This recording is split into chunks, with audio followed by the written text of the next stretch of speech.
नमस्कार मित्रांनो, स्वागत आहे तुमचं आताच्या ब्रेकिंग न्यूजमध्ये.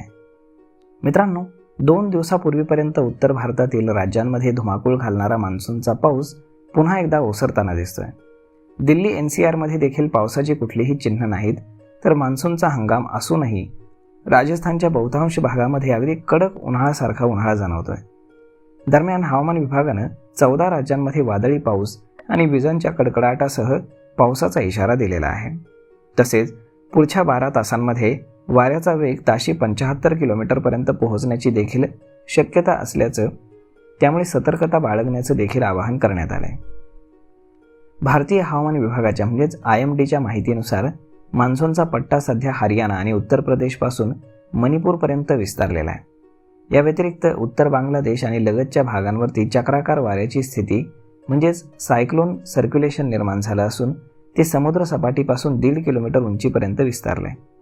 त्यामुळे पुढचे 2 ते 3 दिवसांमध्ये ईशान्य भारत, पश्चिम बंगाल आणि बिहारमधील काही ठिकाणी मुसळधार ते अतिमुसळधार पावसाचा अंदाज वर्तवण्यात आला आहे.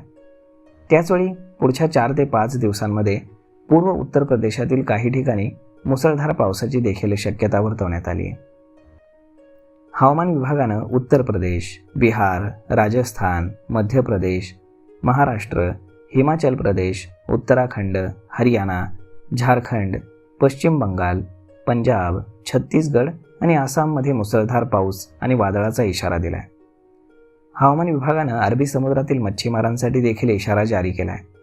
15 जुलैपर्यंत मध्य पूर्व अरबी समुद्राच्या काही भागामध्ये ताशी 55 किलोमीटर वेगानं वारे वाहण्याची दाट शक्यता आहे. मासेमारांना समुद्रामध्ये जाताना अत्यंत खबरदारी घेण्याचा सल्ला देण्यात आला आहे. IMDनं वायव्य आणि पश्चिम मध्य आणि दक्षिण द्विकल्पीय भारतामध्ये पुढचे 6 ते 7 दिवस मान्सूनचा टप्पा कमकुवत राहण्याचा अंदाज वर्तवला आहे.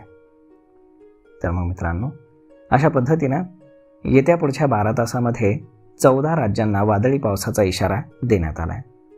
त्यामुळे त्या हिशोबाने आपण आपल्या कामाचं मॅनेजमेंट करावं. तर मग मित्रांनो, हा व्हिडिओ, ही माहिती तुम्हाला कशी वाटली हे तुम्ही आम्हाला कमेंट करून नक्कीच सांगा. आणि जर आवडली असेल तर आपल्या जवळच्या मित्रमंडळींसोबत देखील हा व्हिडिओ तुम्ही शेअर करायला विसरू नका. धन्यवाद.